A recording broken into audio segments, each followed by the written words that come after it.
Yaurana, merci de nous retrouver sur TNTV pour le journal, au sommaire de ce mardi 28 octobre. Hawaii Kinui va à 2025. Le coup d'envoi officiel a été donné à Huahine. L'effervescence monte dans les îles sous le vent. Cérémonie d'ouverture, pesée des pirogues et pronostics du public. TNTV vous fait vivre toute l'ambiance de cette veille de course. À Taraheuil, les élus se penchent sur les orientations budgétaires 2026. Un rapport qui suscite déjà le débat. Le gouvernement défend sa ligne, mais l'opposition n'y voit pas la touche Tavini. Les explications dans un instant. René Temiharo veut reconstruire Papeete. Le candidat de la liste Tamano Papeete officialise sa course à la mairie. Il prône une capitale plus sûre, plus proche et plus humaine. Il est notre invité ce soir pour nous parler de sa candidature et de sa vision pour la ville.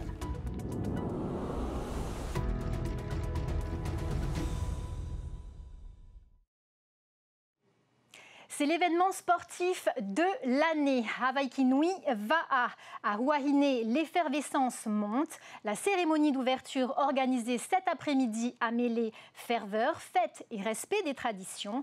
Demain, dès 7h, TNTV sera en direct télé et web pour la première étape, Huahine Reiatea. Nos équipes sont mobilisées durant ces 4 prochains jours pour vous faire vivre les courses au plus près. Et à la veille du départ, dernier préparatif à Reiatea, femmes, vétérans et juniors peaufinent les derniers détails avant la course. L'excitation monte à Avera. 40 pirogues, dont 8 venues de l'étranger, sont en lice cette année. Jessica Doucet nous fait vivre l'ambiance sur place. Avant de participer à la compétition, chaque équipe doit passer par une étape incontournable, la vérification du poids des pirogues. Que ce soit pour les femmes ou les juniors, la règle est la même. Chaque pirogue doit afficher un poids minimum de 120 kg, puis être lestée pour atteindre les 130 kg exigés. Chaque détail est minutieusement vérifié. On vient, on pose, on pèse les VA qui doivent atteindre 120 kg déjà et après on monte jusqu'à 130 kg.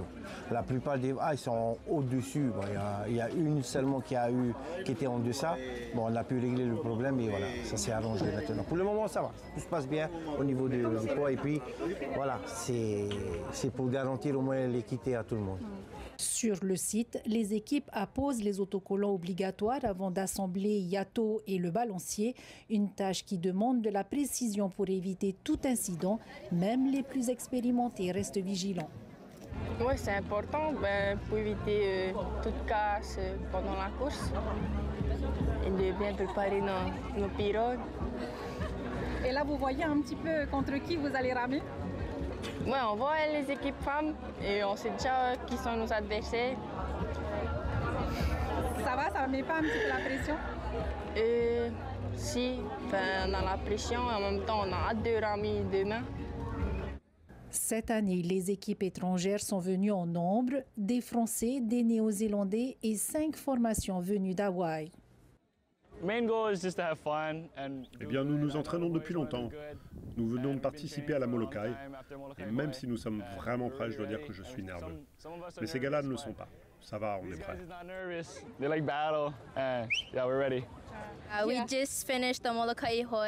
Nous venons de participer à la Molokai et maintenant, place à cette course.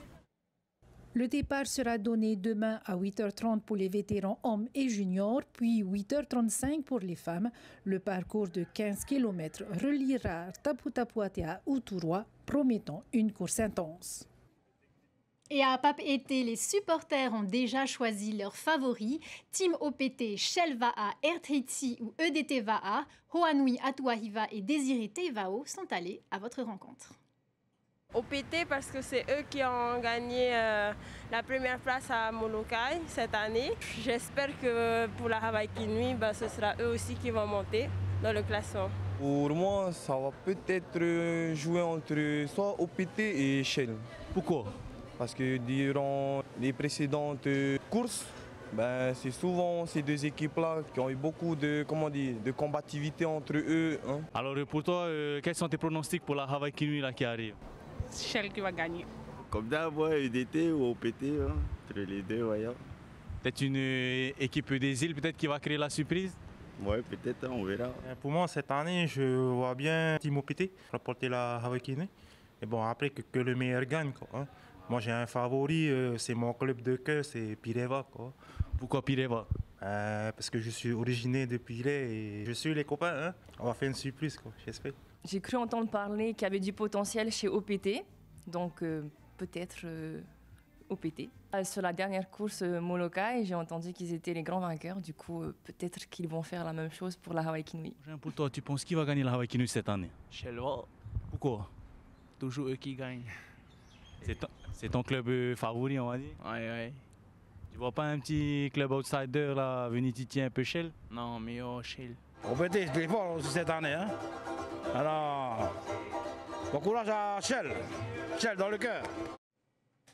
Et pour rappel, demain matin, dès 7h30, ce sont 73 équipages masculins, seniors et vétérans qui s'élanceront de Huahine, direction Raiatea, une course de 48 km à ne pas manquer. Et la Hawaii Kiwi, ce n'est pas qu'une histoire de rameurs. Dans l'ombre de la course, d'autres œuvrent pour la réussite des équipes. C'est le cas de Marotea Flore, kinésithérapeute de Huahine, au plus près des athlètes. C'est un portrait de Désiré Teivao, Naya Bennett et Quentin Lacour. Je m'appelle Marotea Flore, j'ai 28 ans et je suis originaire d'ici, de Huahine, hein, où j'ai grandi, où j'ai fait toute ma scolarité jusqu'au collège. Où ensuite mes parents ont choisi que je continue mes études sur Tahiti avant d'aller en France pour les études supérieures, quoi. Le milieu médical me plaisait, mais les études de médecine, je trouvais ça un peu lent. Et du coup, je me trouvais mieux dans la kiné, quoi. En 2021, du coup, j'ai été diplômé. J'ai bossé quelques mois en France. Et puis ensuite, je suis revenu en Polynésie pour travailler parce que c'est ici que je voulais faire carrière, quoi. Quelles sont un peu souvent les pathologies que les rameurs ont? On va dire que c'est souvent des pathologies musculaires, hein, des tensions musculaires liées à l'entraînement, parce que c'est des gestes qui répètent pendant plusieurs heures, hein, sur la pirogue. Et puis ensuite, c'est aussi des petites douleurs au dos liées à la position dans le A, quoi. Ton rôle dans tout ça, c'est de quoi? De venir un peu soulager, de libérer un peu toutes ces tensions? Voilà, et c'est par le massage, essayer de libérer, faire en sorte qu'ils soient le plus à l'aise possible le jour J, hein. On peut intervenir dans la performance. Déjà, je pense sur le côté mental, savoir que tu es suivi par quelqu'un qui peut te dire si cette douleur-là peut être grave ou pas. Et puis comme je disais après, c'est des petits conseils sur comment se positionner après une étape pour favoriser la circulation du sang. Souvent quand on est assis dans le A par exemple, on va être... le sang sera coupé au niveau des jambes. Donc c'est bien aussi de s'allonger, surélever les jambes un peu sur un mur et tout. L'année dernière, en 2024, j'étais avec Team Huahine. C'était pas prévu, mais au final, je revenais m'installer ici. Puis les mecs de l'équipe, c'est des amis d'enfance aussi. Donc voilà, le tout combiné, c'était quelque chose d'important aussi pour moi de pouvoir aider les copains d'ici à aller chercher une meilleure place pour notre île, quoi. Qui c'est qui va gagner avec Inuit cette année? Alors, je vais laisser le cœur parler, je vais dire Team Huahine. Mais après, en restant un petit peu objectif dans les niveaux de tout le monde, j'ai une pièce à mettre sur Team OPT, hein. Retour à Pape-Été où la matinée a été marquée par un incident spectaculaire. La devanture métallique de 25 mètres d'un magasin bien connu situé le long de l'avenue Prince-Ineuil s'est brusquement effondrée sur 2 véhicules en stationnement. Plus de peur que de mal, aucun blessé n'est à déplorer, mais des dégâts matériels importants. Le site a été rapidement sécurisé. Et dans l'actualité politique, cette fois cap sur Taraheuil, à l'ordre du jour, le rapport d'orientation budgétaire 2026 présenté par le gouvernement, un document que l'exécutif juge conforme à la réalité économique du pays, mais que l'opposition estime contraire à la vision politique du Tavini Huira Atira. Sam Teinaure et Jeanne Tinouroua. Ce que l'Europe nous dit aujourd'hui, c'est qu'effectivement, il y a de l'argent. Il y a de l'argent et l'essentiel n'est pas réalisé. L'opposition critique le manque d'ambition du projet de budget du pays pour 2026. Pas assez de grands travaux, mais surtout trop peu de projets conformes à l'idéologie du Tavini Huira Atira. Monsieur Oscar Timarou nous appelle effectivement à travailler ensemble pour qu'on prépare cet objectif qu'il a d'indépendance de ce pays. Mais même son président à lui, qu'il a investi en tant que président de ce pays, nous dit non, il faut travailler avec la France et la puissance administrative, en fin de compte, elle n'est pas si mauvaise que ça, sauf à New York. À New York, c'est les pires des ennemis. Selon le Tapura Huiratira et les non-inscrits, le gouvernement se reposerait surtout sur les recettes fiscales et les aides de l'État. Pour Warren Dexter, le budget est surtout conforme à la réalité économique de la Polynésie. L'économie de notre pays se porte bien. Ce n'est pas parfait parce qu'effectivement, il y a beaucoup de Polynésiens qui sont au bord de la route, d'autres qui sont en souffrance, notamment pour finir les fins de mois. On fait au mieux, on a des mesures ici et là au travers de chaque ministère pour lutter contre la vie chère et c'est ce qu'on va s'employer à faire. Dès 2026, on va produire ses effets. Le gouvernement va mettre l'accent sur les dispositifs d'aide sanitaire, sociale et alimentaire à destination des personnes prioritaires, revoir la liste des produits de première nécessité et diminuer la pression fiscale sur les foyers modestes, sur la TVA à 1% sur les marchandises à destination des archipels éloignés de Tahiti. Le gouvernement a déjà évalué un manque à gagner de près de 1 milliard qui ne devrait pas être répercuté sur la fiscalité dans les îles de la société. C'est officiel, René Temiharo se lance dans la course à la mairie de Papeete. À 5 mois du scrutin, il a présenté ce matin sa liste Tamano Papeete dans le quartier de Taunoa. Une équipe composée de personnalités issues de tout horizon, des figures politiques comme Paul Meiotui ou Hirimwana Mamatuheautapu, mais aussi des jeunes et des acteurs de la société civile. Objectif affiché, une capitale plus sûre, plus dynamique, à l'écoute de ses habitants. Pour en parler, il est notre invité ce soir, René Temiharo, candidat à la mairie de Papeete. Yaurana. Yaurana, bonsoir à toutes et à tous qui nous regardent ce soir. René Temiharo, vous dites vouloir redonner un nouveau souffle à la ville. En quelques mots pour commencer, pourquoi vous présentez-vous? Tout simplement le constat quotidien lorsque nous véhiculons au centre de Papeete, lorsque nous allons fin fond de nos vallées, le constat est le même. Il faut changer cette vision de Papeete d'aujourd'hui car elle a évolué, mais pas dans le bon sens du terme malheureusement, et nous devons tout faire pour y remédier à cela. Alors, vous faites partie de l'équipe sortante qui a dirigé la ville pendant 6 ans aux côtés de Michel Buyard. Est-ce qu'un élu de longue date peut incarner un nouveau souffle? J'en suis persuadé, car effectivement, j'ai beaucoup d'estime pour notre maire, Michel Buyard. D'ailleurs, je finis la mandature avec lui sans difficulté. Nous avons bien évidemment aussi réalisé de belles choses, il faut l'avouer. Mais le constat est aujourd'hui, Papeete a changé. Et les habitudes aussi ont changé et nous devons impérativement nous positionner pour faire face à ce défi. Aujourd'hui, le constat il est clair.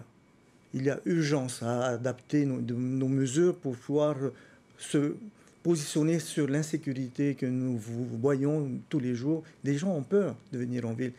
Nous avons des mesures importantes qui doivent entreprendre, donc de faire face à nos jeunes délinquants qui se retrouvent dans la rue, répondre aux problèmes des SDF qui sont de tous les jours. Nous devons absolument mettre en place l'observatoire dans un premier temps avec le pays, l'État, les associations et ensuite mettre en place un vrai schéma directeur qui va nous mener dans des bonnes conditions, à savoir des décisions importantes à prendre en compte pour Papeete. Alors justement, Rémi Briand, qui lui est aussi un proche depuis longtemps du maire sortant et candidat, qu'est-ce qui vous différencie, vous oppose? Je pense que tout simplement, je suis un enfant de Papeete, je paie mes impôts à Papeete, je suis élu de Papeete, j'ai fait mes preuves dans les quartiers, j'ai de l'expérience au niveau de la municipalité, j'ai de l'expérience au niveau de l'Assemblée de la Polynésie française, j'ai été ministre, donc j'ai un atout de proximité que d'autres n'auraient pas suffisamment, car j'ai été élu très jeune, avec l'âge de 23 ans, et aujourd'hui je peux faire face à toutes ces attentes, et nous sommes là pour servir. C'est là toute la différence, et ma gratitude envers un quartier prioritaire dont je suis issu, donc de Retovatoa. Alors, René Temiharo, côté autonomiste, en partant divisé, vous ne craignez pas de vous faire doubler par d'autres listes? Je ne parle pas d'autonomisme, d'indépendance. C'est une élection familiale. Je respecte les uns les autres, car notre équipe elle est issue de différentes couleurs. Vous avez vu, nous avons des indépendantistes. Ce n'est pas ce qui nous importe. Ce qui importe, c'est de baisser nos drapeaux et voir la réalité, les attentes de nos habitants. Nous avons besoin de plus de proximité et d'écoute. Nous avons besoin de mettre les moyens dans là où on a besoin, de faire face à la difficulté, aux difficultés que nos familles rencontrent dans leur foyer. Nous devons mettre en place des actions au plus près des préoccupations de nos habitants de propriété. Alors justement, vous parlez d'action, vous indiquez vouloir être un maire présent dans les quartiers.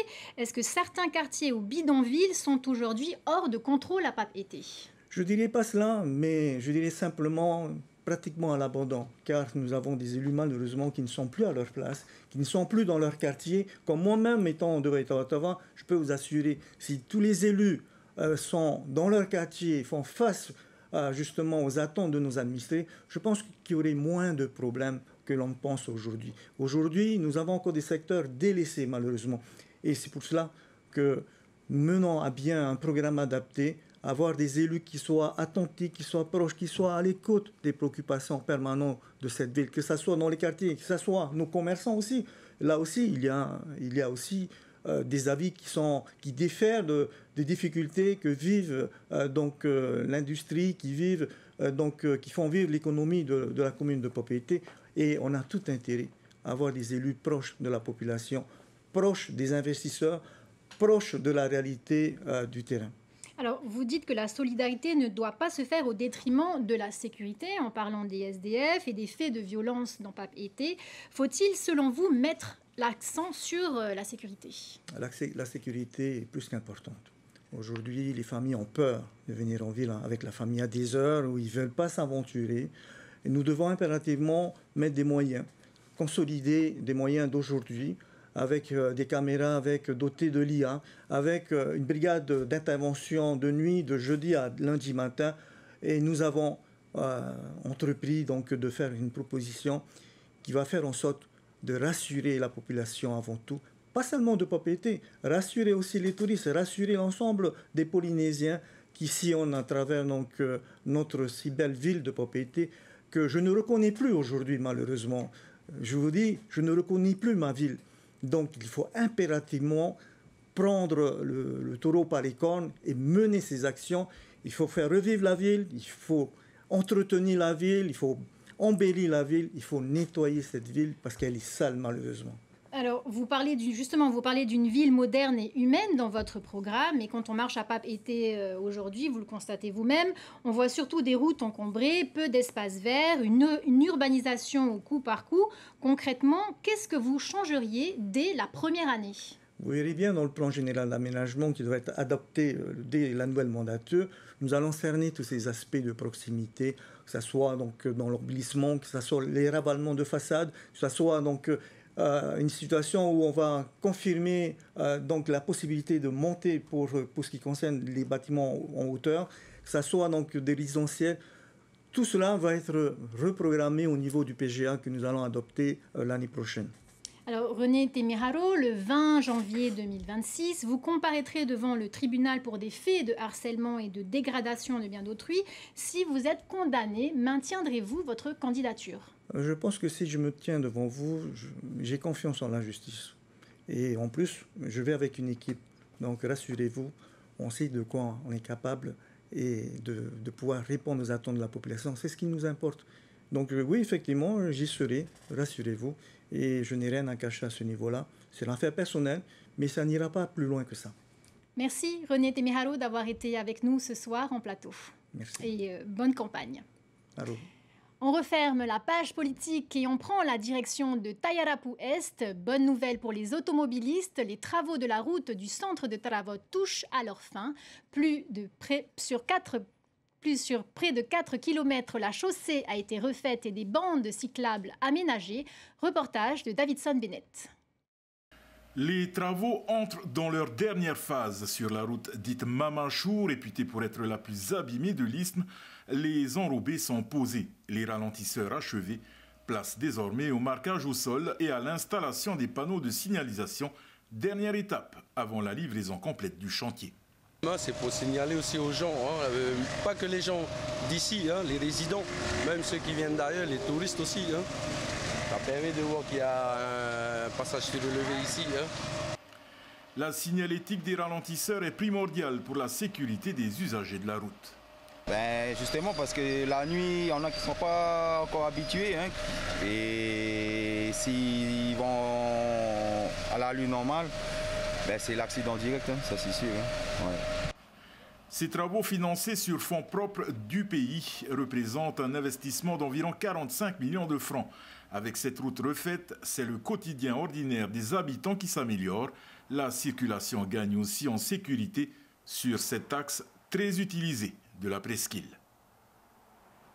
C'est l'un des chanteurs préférés des Français. Patrick Bruel est de retour au Fénois. L'artiste a choisi d'achever sa tournée On en parle, ici à Tahiti, avec un concert unique ce vendredi à Tohata. Son dernier passage sur une scène locale remonte à 33 ans, mais son lien avec la Polynésie reste intact. Il s'est confié alors Philibert. C'est un endroit où je suis déjà venu, où j'ai vécu des choses importantes. Le concert, en effet, il y a 33 ans, avait été énorme, mais avant ça, il y avait eu 2 voyages déjà. Il y avait un voyage en 85, dans lequel j'avais chanté pour la première fois dans une boîte de nuit ici. Et ensuite, en 88, j'étais venu, j'avais passé 3 mois à Montréal. J'étais un peu un électron libre du Club Méditerranée. Et j'avais composé des chansons importantes ici. J'ai composé Qui a le droit ici, qui ne s'appelait pas Qui a le droit, qui s'appelait Just Think of Me. C'était une chanson d'amour à l'époque que j'avais écrit à Montréal, sur le petit piano droit du lobby. Et quand j'étais rentré en France, j'avais dit à Presgurvic, tiens, écoute, j'ai composé ce truc là. Je pense qu'il faut faire une adaptation en français. Et je ne crois pas que ce soit une histoire d'amour, je crois que ce soit en français, ce serait plus quelque chose de sociétal. Est-ce que tu penses de, je sais pas, qui a le droit? Et j'ai juste dit ça. Et lui, il a écrit tout le texte. Puis le lendemain, la chanson a été née. Mais la musique est née ici. C'est la fin de votre journal. Merci de l'avoir suivi. À suivre ce soir, Ciné Nuit spécial Halloween avec Frankenstein, le dernier film de Guillermo del Toro, puis 2 épisodes de votre série NCIS Los Angeles. Et dès demain matin, n'oubliez pas, place à la Hawaii Kinuiwa'a 2025. 4 journées de compétition à suivre en direct télé et sur le web avec TNTV. Rendez-vous à 7h pour la première étape Huahine Reiatea. On se quitte sur les images du 22e Salon des Australes à l'Assemblée. Très belle soirée à tous et à demain, même heure sur TNTV.